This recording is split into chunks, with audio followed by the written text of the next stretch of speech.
abafite ibibazo babona ko byabarenze. Ndashaka kubwira ku mugabo witwa Yobo yahuye n'ikigeragezo, Yobo inshuti zumuvaho, abana be barapfa barashira, ubutunzi bwe buragenda. Haleluya. Ubugeraho umugore abwira ngo ihakane yo mana ugira ute wipfire. Dufite abagabo badukurikiye abagore bihakanye. Hari ababyeyi bagiye kudukurikira abagabo bihakanye. Ndagira ngo kubwira ngo nubwo umugore yakuvaho, inshuti zikakuvaho, ariko haracariho ibyiringiro. Mute haracariho ibyiringiro. Bitanga haracariho ibyiringiro cyane rwose. Haracariho ibyiringiro. Yubu yaravuze ngo nayishatse. Suramo uwo murongo. Dusome ngo dore nigira imbere ariko ndihari. Yubu yaravuze ngo dore ndayishaka negera imbere ariko ndabwihari. Yego. Birashoboka ko abantu batamenya ahantu wanyuze. Birashoboka ko abantu batazi aho waraye. Birashoboka ko batazi uburwayi urimo. Birashoboka ko abantu batazi amadeni uri guhangana nayo. Birashoboka nda nubwo abantu bazi piriyavu uhagaze muri aya masaha. Nda nubwo bazi aho uri kurara. Latosi efo. Jambo riratubwira ngo nubwo bimeze gucyo ariko Uwiteka azi inzira urimo. Mu bantu badukurikiye hari umuntu Imana ikijije kanseri. Tasi efo. Hari umubyeyi Imana ikijije kanseri. Tasi efo.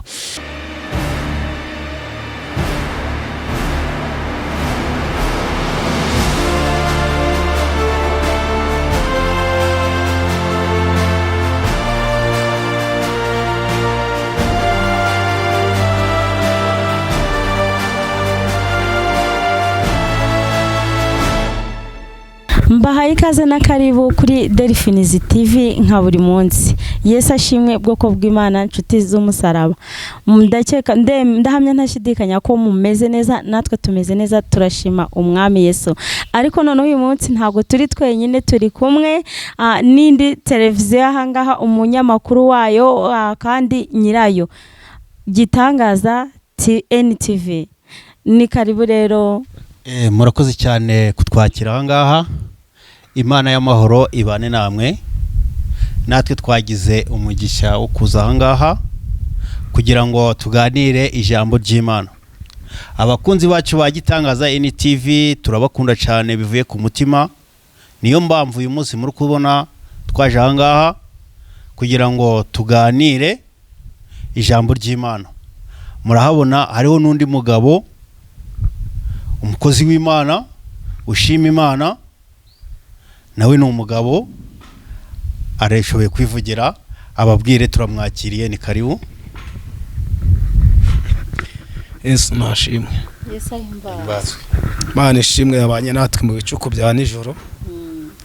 Mana ishimwe yabanye n'imiryango yacu. Yako twicaye hano imbere yanyu yizi kamera, twese turabago bashima Imana kandi Imana yagiriye neza. Amen amen. Amen. Niyo umubyeyi mubona twasiza hagati, Imana yamugiriye neza. Yesu ni umuvuje yaramuvunjije mu bahungu n'abakobwa. Amen. Yarakoze. Yego. Rero bakunzi ba Derifins TV, Gitangaza. Yes. Imana ibaho umugisha ko mwadusuye kuri Derifins TV. Ni karibu, ni wanyu muri isanga. Rero uri umukozi w'Imana, natsindagira n'umukozi w'Imana kandi si ubwa mbere we adusuye, n'ubundi ni mu rugo. Ni karibu rero mwisange, mwisanzure kandi watugezaho ijambo ry'Imana, waganiriza abakunzi ba Derifins TV, waganiriza abakunzi ba Gitangaza TV, ukababwira iby'Imana yabateguriye kugucishamo. Murakoze. Murakoze cyane kunyakira. Rero uyu munsi Imana yanjize ko ngomba kuvuga ijambo ry'Imana. Ijambo ry'Imana turi busange mu gitabo cya Zefaniya igice kimwe umurongo wa 2. Turasimbuka dusome Zefaniya ibice 2 umurongo waho wa 3 kugira ngo abantu bose badukurikiye bumve ko ari Imana ishaka muri iyi minsi. Haratubwira ngo dusome mu izina rya Yesu. Abafite Bibiliya ngo 2 ngo Uwiteka aravuga ati nzatsembaho ibintu byose biri mu isi nzatsembaho abantu n'amatungo, nzabitsembaho. Dusimbuke 2:3 ngo mushake Uwiteka mwa bagwaneza bo mwinzi mwe, bakomeze amategeko, mushake gukiranuka, mushake no kugwa neza, ahari muzahishwa ku munsi w'uburakari bw'Uwiteka. Haleluya. Amen. Aya magambo rero muri iyi minsi ari gufasha abantu babakurikiye, agafasha abantu bari mu rugendo. Muri bishatse kuvuga ngo muri iyi minsi abantu bamaze kumva ko bagezeyo. Abantu muri iyi minsi ntago bashaka kumva ko Imana ihari. Muri iyi minsi rero Uwiteka yamaze kurakara kubera abantu benshi, aho kugira ngo bafate business baje gusenga Imana, ahubwo bari gukora business yo kurara mu kabari. Aho kugira ngo bashaka Uwiteka bari gukora business yo kuraguza. Aho kugira ngo bashaka Uwiteka bari gukora business y'uburaya. Aho kugira ngo bashaka Uwiteka business ni y'ubusinzi. Muri iyi minsi rero hano ku murongo wa 2 niyo mpamvu Uwiteka yamaze kurakara avuga ngo ngiye gutsembaho abantu, ngiye gutsembaho n'ibintu kuri isi. Kuko babantu nibo bagenda bakararikira iby'isi, aho kugira ngo bashaka Uwiteka baganirizwe n'Imana, bakagenda bagashaka ibyabo. Ariyo mpamvu Uwiteka yamaze kurakara. Muri iyi minsi nabyo bimaze kuba ngibyo kwa Adamu na Eva. Ubwo abantu bose bari gukora ibyabo, Adamu akimara gukora icyaha yaragiye icyagikwira kuri isi. Muribuka ku bwa Nowa, umwuzure wasanze abantu bibereye muri byo twavuze, mu businzi, mu busambanyi, mu gukora ibyo bishakiye. No muri iyi minsi niko biri. Ariyo mpamvu Uwiteka amaze kurakara. Rero bishatse kuvuga hano ku murongo wa 2 muri iki gice, aribwo Uwiteka ari kuvuga ngo mushaka Uwiteka bigishoboka. Abantu badukurikiye bumva ko gushaka amafaranga, bakumva ko bagomba kuba ahantu heza, kari byo byabahesha amahoro. Ariko uyu munsi ngende kubingingira ko bagomba kumanza gushaka Uwiteka, akaba ari ubahereza amahoro. Kuko ku munsi wa uriya munsi ababanye n'Uwiteka nibo bazaba ahantu heza. Ndababwira ngo rero abantu mudukurikiye, mwumve ko Uwiteka agiteze y'amaboko, mwumve ko Uwiteka kibakeneye. Uyu munsi gushobora kuba ari ugwanyuma, ushobora kugenda ugahura n'imbanuka, ariko nduba waziteze. Ushobora kuryama ugasinzira bugaca byarangiye. Umenye ko uyu munsi uri kumva iki kiganiro ari wo munsi wawe wa nyuma. Ndo kuko utazi, ugomba kumenya uyu munsi wa none kari wo wawe, ariko umunsi w'ejo ndagaru wawe. Ngaba ndi kubabwira ngo rero mushaka Uwiteka bigishoboka, kugira ngo uriya munsi Uwiteka azabane nabo. Ndabinginga bene data, ndabinginga bashiki bacu, kuko mwashaka Uwiteka mugasabana n'Imana, mubo yishimira, namwe mukazabonekamo. Nico mbasabira, nanje mbasabira mu izina rya Yesu. Amen. Amen. Anishimwe. Urakoze cyane. Imana iguha umugisha ku ijambo ry'Imana, kandi nukuri ijambo ry'Imana utubwiye ni ryiza. Imana iguha umugisha mwinshi. Bakunzi ba Derifins TV, nukuri ndabinginze, ndabashishikariza kujya mwumva ijambo ry'Imana, kandi ijambo ry'Imana mukarisesengura rikaguma mu mitima yanyu, kuko bishobora kuba ari bwo bwa nyuma waba ugiye kuryumva, cyangwa ukagirirwa amahirwe ukazana komeza ukaryumva. Ariko ubyumva gute? Ubyakira gute? Ijambo ry'Imana bango hahirwa bashaka Uwiteka n'imitima yabo yose, umutima wabo wose bagashaka Uwiteka bigishoboka. Nawe uzi umunsi n'isaha n'imburizi ibiri gucaho ahanga kuri Derifins TV. Ijambo ry'Imana riraburira buri munsi, Mwuka w'Imana aravuga.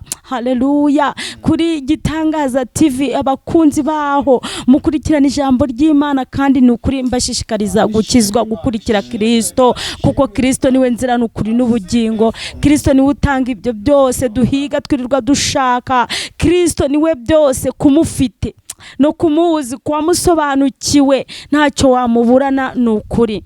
Aha rero reka twakire umukozi w'Imana Tsindagira afite ijambo Imana yamuteguriye ryo kuduha ibyo kurya by'umwuka n'ukuri kandi ni umukozi w'Imana. Imana imuha umugisha. Turakwakiriye Tsindagira. Imana ikomereza amaboko.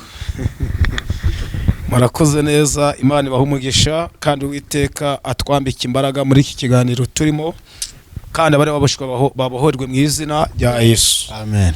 Tugarutse kwabwiriza amazina nitubahire yandere uzwi ku izina rya Tsindagira. Bantu benshi muransi tugira ngo dusengane n'abantu bazima ntabwo turasengana n'abantu bapfuye. Yesu ndi yamamare. Ko Dawidi yigeze kuja kudekarije amanguze kuribwa abwira Imana ngo ninde wageze kuzimuga gushime. Imana ibwira Dawidi ngo ndi Imana y'abantu bazima ntabwo ndi Imana y'abantu bageze ute bapfuye. Haleluya. Arangije avuga ngo nza bicushaka nzagira ute nzagiha. Umuntu wapfuye ntabwo uyu munsi ndaca kibutse Imana ngayihereza. Umuntu uri muzima nitwe tugiye kubwira Imana ngo tutabare kandi uturengere. Haleluya. Uyu munsi tuhita cya 11 z'ukwezi kwa 9 Yesu yahabaye. Duhereze Imana icyubahiro. Amen. Yesu yahabaye. Haleluya. Dawidi yigeze avuga ngo nibutse iminsi ya kera nguramburiye amaboko. Bene data. Mwibuka Imana yabakuye. Wowe ugiye kungurikira wibuke imyaka ufite, wibuke ko hari indambara nyinshi Imana yarwanye mu ruhande rwawe.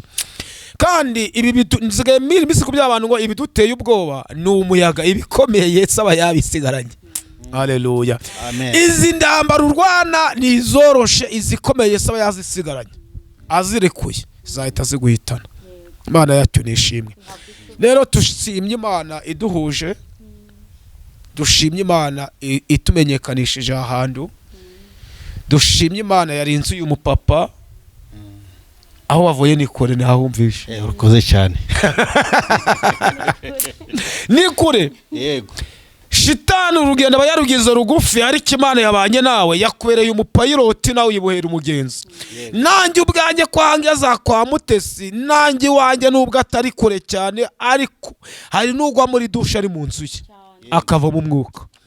Rero bene data mungurikiye muje mushima Imana ko bukeye ushima Imana yukugeze niba Imana ikongera iminota 30 ushima Imana mu minota 30 MUTESI ubu gihumeko mwuka bamaze gupfa benzi ku isi. Yesu ni yamamare. Amen. Ashima Imana ibanye natwe. Shimye Imana imbuje n'uyu mupapa bwo bwa mbere tuhuye. Urakoze cyane. Nanje narakwifuje cyane. Yego. Ndavuga ati uri ko nzakubona gute. Ariko kubera Imana. Haleluya. Umugambi wayo yarizi ko uyu munsi tuzabonana. Niyo mpamvu tugomba kwishima.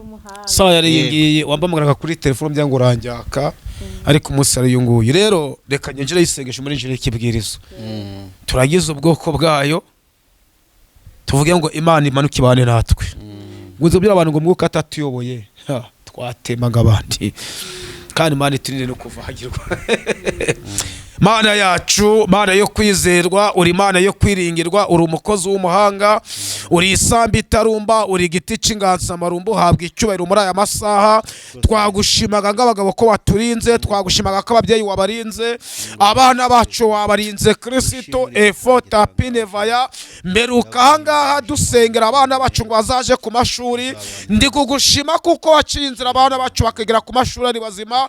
Ndi kugushima ko wakoze imirimo n'ibitangaza ku babyeyi. Latosi efo penevaya. Hari habuze inzira watanze inzira menerivari iraboneka, ibikoresho biraboneka, turabigushimiye Kristo. Nibitari byakemuka turakwingize ngo uyu munsi ubikemure ubane natwe muri aya masaha. Amavuta y'igikundira ngumeho, umuco wawe urasira ahantu, nyenyeri y'ubutabazi boneke kuri TV. Latosi efo elato inivo. Nzitizi zose zikurwa mu izina rya Yesu. Abarwayi bakize rero, ababyeyi batwite batabare. Ndabizi tugiye kurikirwa n'abakeneye urubyaro uzabaho urubyaro.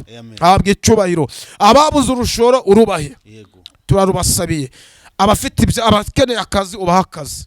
Turagushimye kuko uri umwami wo kwizerwa mu izina rya Yesu. Amen. Amen. Urafata birumfashe gusoma. tugiye gusoma iki gitabo kiri muri yo Yobo 23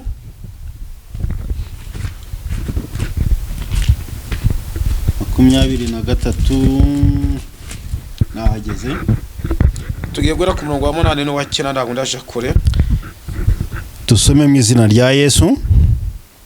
Dore nigira imbere ariko ndihari, nasubiza inyuma ngayibura. Yobo yarageze mu hinduka gibereka tuvuga ahantu ambamvu z'igitabo ca Yobo. Yobo yageze mu bantu bibiri tugira mu bantu bagiragejwe Yobo yararimo cyane. Amen. Ndashaka kubwira abantu badukurikira abafite ibibazo babona ko byabarenze. Ndashaka kubwira ku mugabo witwa Yobo yahuye n'ikigeragezo, Yobo injuti zumuvaho, abana be barapfa barashira, ubutunzi bwe buragenda. Haleluya. Ubugeraho umugore abwira ngo ihakane yo mana ugira ute wipfire. Dufite abagabo badukurikiye abagore bihakanye. Hari ababyeyi bagiye kudukurikira abagabo bihakanye. Ndagira ngo kubwira ngo nuko umugore yakuvaho, injuti zikakuvaho, ariko haracariho ibyiringiro. Mute haracariho ibyiringiro. Bitanga haracariho ibyiringiro cyane rwose. Haracariho ibyiringiro. Yubu yaravuze ngo nayishatse. Sura mu murongo. Dusome. Ngo dore nigira imbere ariko ndihari. Yubu yaravuze ngo dore ndayishaka negera imbere ariko ndabwihari. Yego. Komeza. Nasubira inyuma ariko nabwo sinyibone. Yego. Mu kuboko kw'ibumoso aho korera naho sinya. Yayishakiye mu kuboko kw'ibumoso azi ngo nihikorera nahageze ndiyayibona. Yego. Komeza. Yihisha mu kuboko kw'iburyo kugira ngo ndayibona. Ngarangije ngarayibwabisanga ngo yamwihishe mu kuboko kw'iki kuburyo. Hari igihe ucururiza muri Kigali nduyiboneye.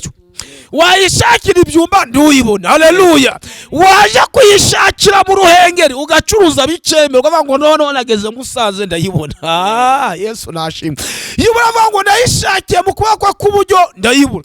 Ngo ariko gishakiye mu kuboko kw'ubumoso ngo noneho ndayibona. Ndashaka uyu munsi ubona Imana. Wavuye mu bihe by'amasengesho by'iminsi 7 unasanga inzara n'inzara. Uva mu bihe by'iminsi 30 usanga priyavenani priyavi. Haleluya. Amen. Elatosi efo. Urayishakira mu miryango uvukamo usanga nabo ndirimo.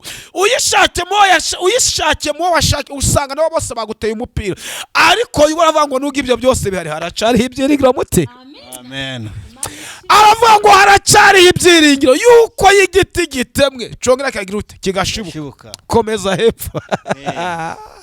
Umurongo wa 10. Ngariko uzi inzira nyuramo, nimara kugerageza nzavamo meze ngizuba. Aravuze ngo ariko noneho nubwo bimeze gutyo izi nzira nyuramo. Nubwo iri mu ndambara izi nzira urimo. Nubwo uri mu burwayi izi nzira urwariyemo. Nubwo uri mu bukene izi nzira ukeneyemo. Haleluya. Nubwo Derifins yabuze izi nzira Derifins yaburiyemo. Yumva ngo nubwo bimeze gutyo, nubwo uri mugeragezwa ariko nzi nzira unyuramo. Yesu nashimwe. Amen. Birashoboka ko abantu batamenya ahantu wanyuze. Birashoboka ko abantu batazi aho waraye. Birashoboka ko batazi uburwayi urimo. Birashoboka ko abantu batazi amadeni uri guhangana nayo.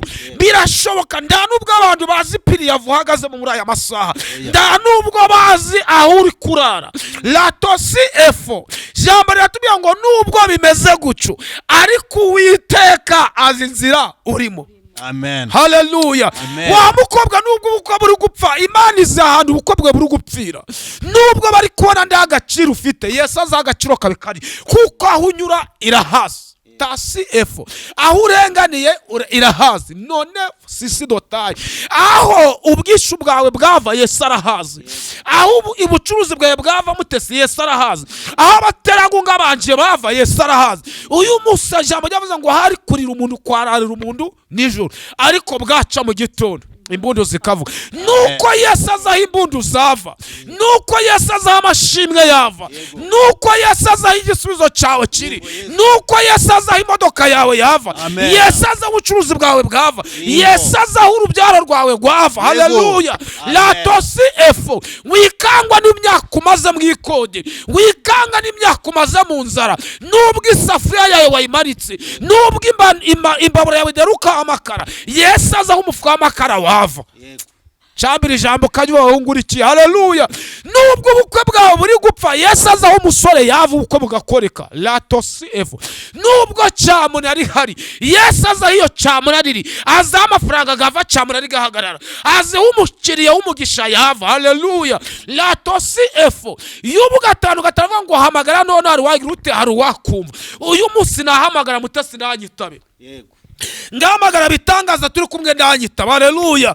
Ariko Yesu aravuze ngo yemwe abarushe n'abaremerewe, azi inzira mucamo, azi umubabaro wawe, azi ubukene bwawe, azi umudambaro uri kuhangana nazo, azi abakurwanya uko bangana. Latosi efo. Azi umurozi uguhiga hari bitanu ukuri kw'Imana. Imana izi tezi nyatsaho bari azi kuhinga uzinga igiciro kirahari ukaja gusarura cagwe. Yesu arabizi. Ariko nuko bimeze bucyo aje kuguhanagura amarira. Amen, amen. Aje kuguhanagura amarira. Haleluya. Yesu azo batwariye ubwenge bwawe abana. Yesu azi efo, azo yipusi baguteza ikiyizana. Yesu azi ikikubujije ibitotsi, Yesu azi ikikubujije amahoro, Yesu azi igitumije utaja mu isoko ngo ahenga abandi, Yesu azi igitumije utuba ku rugo. Kuko ijambo atubwira ngo nubwo bimeze gutyo, wayishakiye uburyo urayibura, uyishakira muri Musanze ndi wayibona, ufata viza uja hanze uzi ngo urabona amahoro ndi wayabonayo, ariko azi umubabaro wawe. Tasi efo. Haleluya. Ndagira ngo ngubwire wongurikiye. Latosi efo. Imana ije kukumara umubabaro. Iyo ugize umugisha Yesu akamya wo warenganiye arabaje kukurenganura. Ngurugero Yesu yageze ku mbumyi yitwa Barotomayo, amenya kimaze igihe kirekire impumyi ihumye. Mandi babwanga ariko Yesu uyu ko yavutse ari impumyi ni icyaha yakoze cyangwa se ni ababyeyi be. Yesu arangije abitegereza asanga batekereje ngo batagira ubwenge, arababwira ati yakoze icyaha utatari yavuka. Arababwira ngo ndabwo ari icyaha bakoze, ahubwo bavuga ngo ugagira imirimo y'Imana irakanirwa muki muri we. Birashoboka ko wamara imyaka 35 nda mugabo ufite, suka abagabo badahari. Yesu aganga ko n'igitangaza muri karitsiye harimo abanze gukizwa ngo Yesu urakore buko bakizwe. Yesu ni yamamare. Amen. Ndago kugura ubyaro Yesu yabinaniwe, aragira ngo atiremo amashimwe ku buzima bwawe, aragira ngo yerekane igitangaza mu muryango uvuka muri wo washakiyemo. Latosi efo. Kumbiza utsindaga ndabwo Yesu papa yabinaniwe. Abaterankunga tubarahari, abagukorera umugisha barahari, ariko dukeneye guhura na Yesu umusumwe. Yego. Amen. Iri jambo bavanga umunsi umwe bitangaza. Njingira kuri wa mugore umaze imyaka 38. Uyu mugore yari amaze iminsi imyaka 38 arwaye. Ngari kumunsi umwe ngahura na Yesu ku kidendezi. Ndakeneye ngo duhure na Yesu umunsi umwe. Wehungurikiye nuhura na Yesu umunsi umwe abane baziga barangize. Dukeneye umunsi umwe guhura na Yesu akadukura mu bupangayi. Dukeneye guhura na Yesu umunsi umwe akadukura mu bukene. Dukeneye guhura na Yesu umunsi umwe Mutesi akagukubita imodoka yawe. Ukeneye guhura na Yesu, ukeneye guhura na Yesu. Nuhura na Yesu ubuzima burahinduka. Sinagira nimbura na Yesu abana banje baziga, nimbura na Yesu idikoda rizavaho. Yagenda nahura na Yesu nzakomeza mpfundikanye. Ari kihangane. Tasi efo. Biyubura bangu ariko nubwo ndi kuyishakira impande zose ngayibura. Iramubwira ngo ariko nubwo wambuze inzira unyuramo, inzi kigeragezo wicayemo, inzira ahantu ushonzeye, inzi ahantu wambariye ubusa, Yesu azahantu bakuvugiye, Yesu azahantu bakurogeshereje, Yesu azahantu bakujanye mu myobo, Yesu azahantu bateshereje ubuzima bwa gaciro.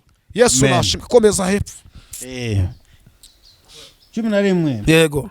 Ikirenge cyanje cyashikamye mu ndambwe zayo. Ikirenge uko bimeze gutyo, ikirenge cyanjye ndago cyateshutse ngo kije mu businzi, ngo kije mu busambanyi, giraga icyaro cyatashwe ngo kije mu bujura, kije kubesha. Ariko nubwo nahuye n'ibyo bigeragezo, ikirenge canje kiracahagaza mu nzira.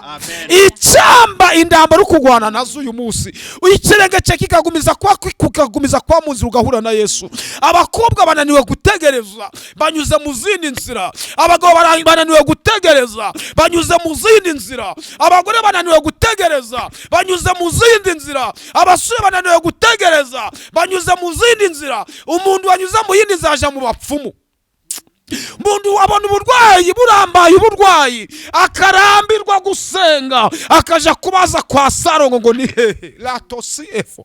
Yarangiza kurambirwa akibagirwa cy'Imana yavuganye nawe. Ndakubwiye ngo reka kurambirwa kuko Yesu azi inzira uhagazemo. Yubaravuga ngo nugira ibi byose nabinyuzemo, ariko inzira ikirenge canje cyakumije kuba mu nzira, cyakumije gutegereza gukiranuka. Latosifo uribaza niba ngura yubaravuga ngo yakani yo Mana wipfire muri iki gihe nindi umuntu umugore wabikubwira ukahita ugumiza kuba muri iyo nzu nindi wavamo kavuga ati no hirya hari ikindi gipangu gifite umupfakazi ndakijamo, no hirya arahandi hari umugore uzi guteka ndajayo, hakujya hari bara bashinze burishete barimo bazi kuyotsa neza ndajayo. Ariko yubu yihanganiye ibyo byose.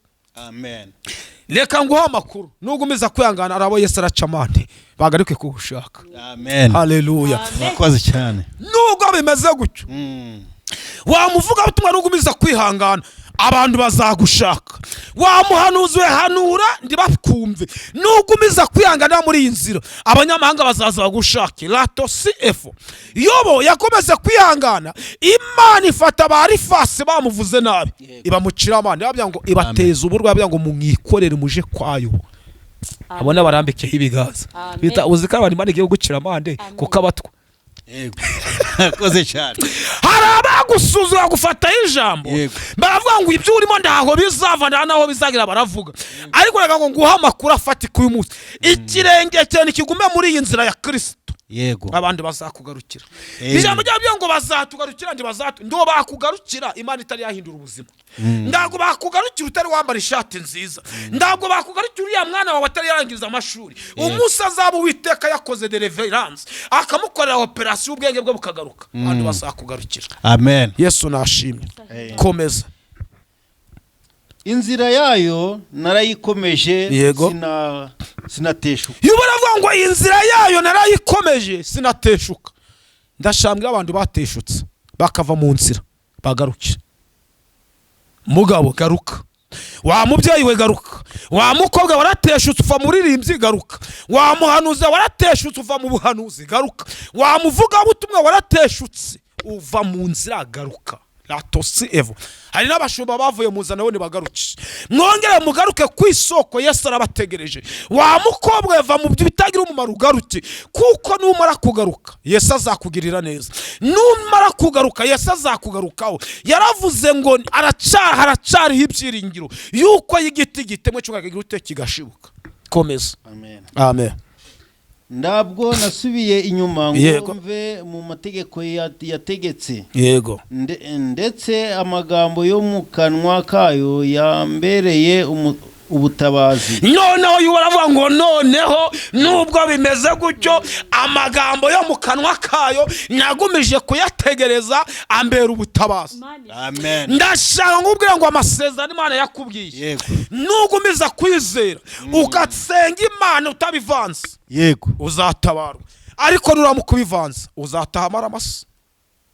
Ndangingiraga abantu bavuye mu nzira bagarukije Uwiteka aracateze ibiganza. Amen. Tasifo mugabo wavuye mu nzira garuka Yesu arateze ibiganza. Wa mukobwa we va mu byo warurimo Yesu aracateze ibiganza. Wa mumama we va mu byo warurimo Yesu aracateze ibiganza, kuko baravuze ngo nagomeje kwa mu nzira yayo amagambo yayo. Amen. Agira ute sura ngigo murongo. Ndabwo nasubiye inyuma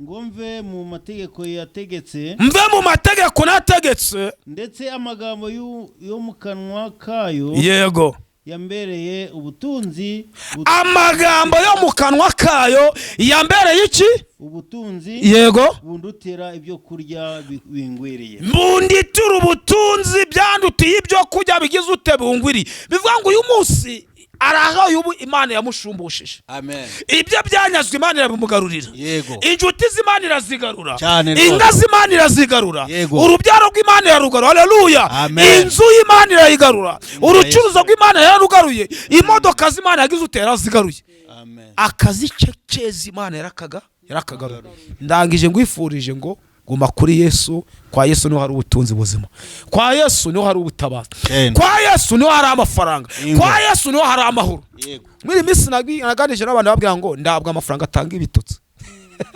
oya ntabwo atanga ibitutsi ndabwa amafaranga saka atanga amahoro ariko Yesu niwe utanga amahoro abantu bakajyamo bagasinzira ndangije mbifuriza mugume kuri Yesu kwa Yesu hariho byinshi kwa Yesu hari amahoro kwa Yesu hari amafaranga kwa Yesu hari ibyo kujya wamukubwiye guma kuri Yesu hari ubukwe kwa Yesu yuhagumye haboneka inzu kwa Yesu yuhagumye haboneka urushoro kwa Yesu yuhagumye haboneka akazi ndabageze imbere ya Yesu ngapfire Dawidi we yavuze ngo imbere ngo iyo kwa Yesu turahakirira kwa Yesu turahazukira ndako mu maboko Yesu tuharwa rero Imana bakomereza amaboko Imana ibambika imbaraga nagira ngo mbwira abantu ngo nibahumure Yesu ari arahari kandi Yesu aratabara urakoze cyane kandi nawe urafashishwe cyane rwose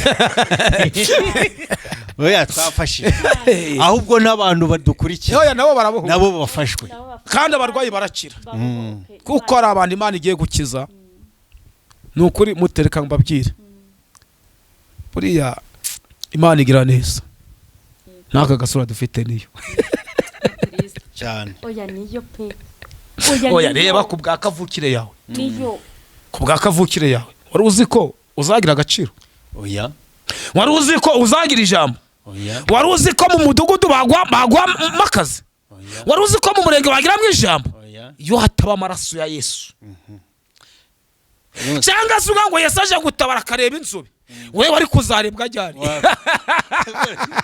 urakoze cyane rero mukozi Imana sindagira ari byo uvuze bundi uyisunyibutse yo y'Imana ikwemeye yego yite kwemeza nawe haleluya yimaze kukwemera yego yimaze kugutabara haleluya abantu bose baragukunda barakaru amakacuni nguza by'abantu ngo agaciro na amavuta tabaza ndacura imaze kindi dusenga Imana iduha igikundiro Imana guhaye igikundiro abazungu baragushaka yiguhaye igikundiro bagushaka utarize yiguhaye igikundiro mu mudugudu baravuga ngo uri boss kandi nawe barakora nabonye inyenyeri barakuba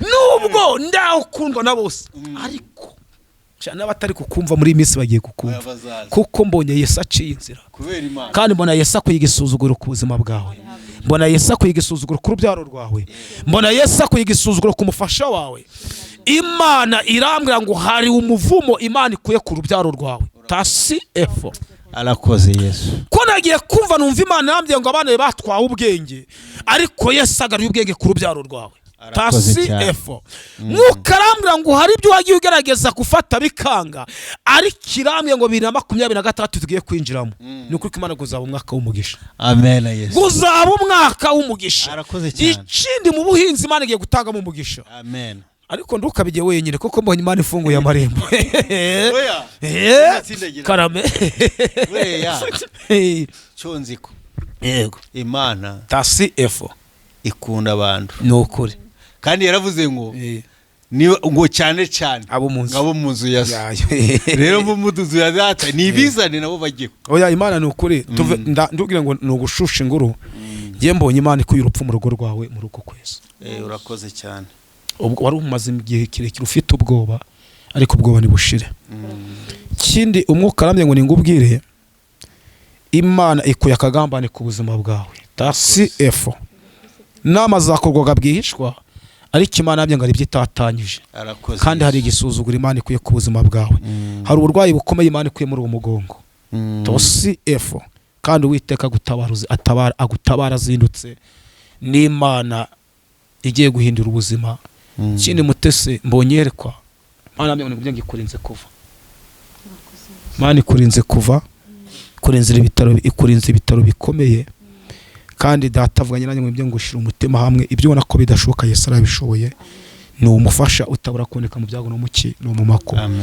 Mu bantu badukurikiye hari umuntu Imana ikijije kanseri TSIF, hari umubyeyi Imana ikijije kanseri TSIF. Kindi mukavuganya nanjye nimbwire abantu muri abantu badukurikiye hari abantu batandatu Imana igiye guha urubyaro rutunguranye ku buzima bwabo TSIF none sisi dotaye. Hari umukobwa upfishije ubukwe kabiri Imana igiye kuzura ubu bukwe TSIF no efo TSIF.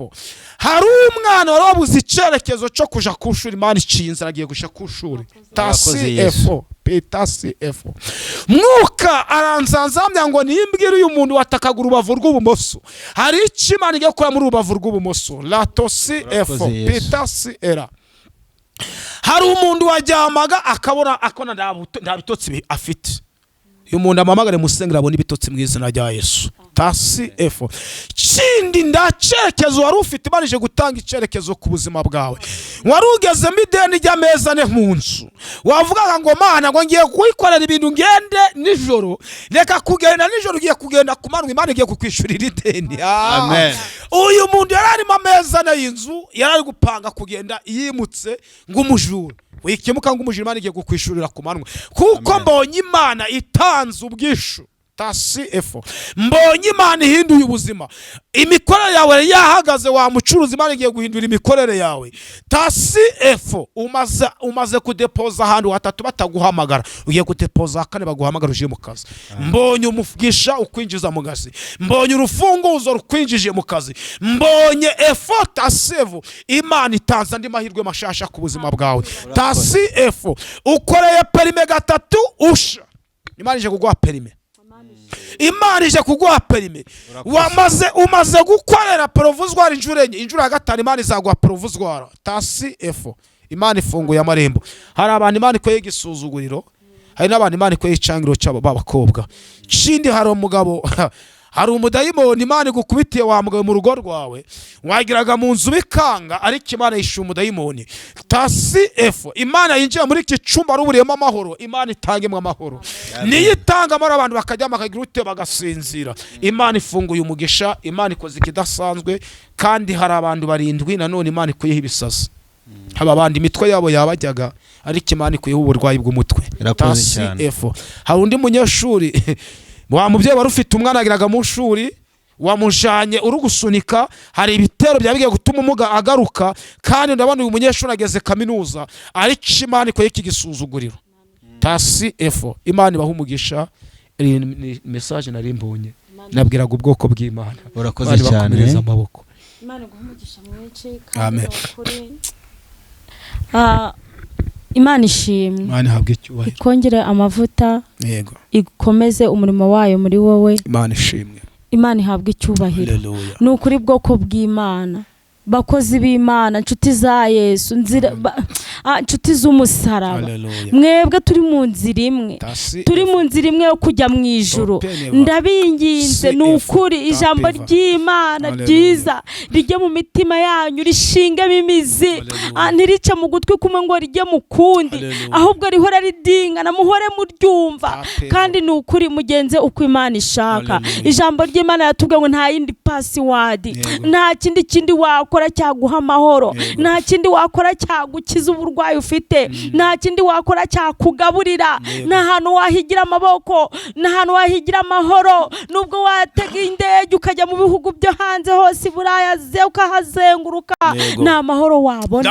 Password twumvishe ngo nukuba ufite Yesu, nukuba ufite Yesu muri wowe, nukuba ufite Kristo. Haleluya.